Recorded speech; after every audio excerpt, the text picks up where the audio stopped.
सीहोर में 14 जनवरी के दिन 356 क्रांतिकारियों ने शहादत दी थी। जलियांवाला बाग की तरह बर्बरतापूर्ण थी सीहोर की घटना। ब्रिटिश हुकूमत के खिलाफ 1857 की क्रांति को भारतीय इतिहास में प्रथम स्वतंत्रता संग्राम के रूप में देखा जाता है। मेरठ से 10 मई 1857 को सैनिक विद्रोह के रूप में शुरू हुई इस क्रांति ने ब्रिटिश हुकूमत के खिलाफ विद्रोह का बिगुल फूंका।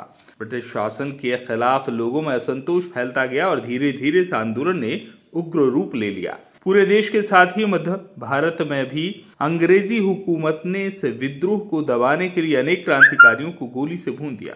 अंग्रेजी शासन के खिलाफ मध्य भारत में चल रहे विद्रोह में सीहोर की बर्बरतापूर्ण घटना को जलियांवाला बाग हत्याकांड की तरह माना जाता है। 10 मई 1857 को मेरठ की क्रांति से पहले ही सीहोर में क्रांति की ज्वाला सुलग गई थी। मेवाड़ उत्तर भारत से होती हुई क्रांतिकारी चपातियां 13 जून 1857 को सीहोर ग्रामीण क्षेत्रों में पहुंच गई थी। 1 अगस्त 1857 को छावनी के सैनिकों को नए कारतूस दिए गए। इन कारतूसों में सुअर और गाय की चर्बी लगी हुई थी। जांच में सुअर और गाय की चर्बी के उपयोग की बात सामने आने पर सैनिकों में आक्रोश बढ़ गया। सीहोर छावनी के सैनिकों ने सीहोर कंटिनेंट पर लगा अंग्रेजों का झंडा उतार कर जला दिया और महावीर कोट और बली शाह के संयुक्त नेतृत्व में स्वतंत्र सिपाही बहादुर सरकार का ऐलान किया।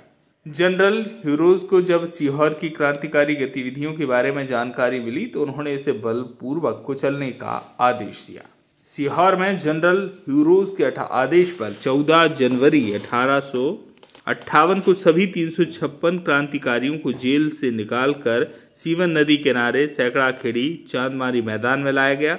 इन सभी क्रांतिकारियों को एक साथ गोलियों से भून दिया गया था। जनरल ह्यूरोज इन क्रांतिकारियों के शव पेड़ों पर लटकाने के आदेश दिए और शवों को पेड़ों पर लटकाकर छोड़ दिया गया था। 2 दिन बाद आसपास के ग्रामवासियों ने इन क्रांतिकारियों के शवों को पेड़ से उतारकर इसी मैदान में दफनाया था। मकर संक्रांति के अवसर पर 14 जनवरी को बड़ी संख्या में नागरिक सैकड़ा खेड़ी मार्ग पर स्थित शहीदों की समाधि स्थल पहुंचकर पुष्पांजलि अर्पित करते। भैरुंदा से नफीस मंसूरी की रिपोर्ट।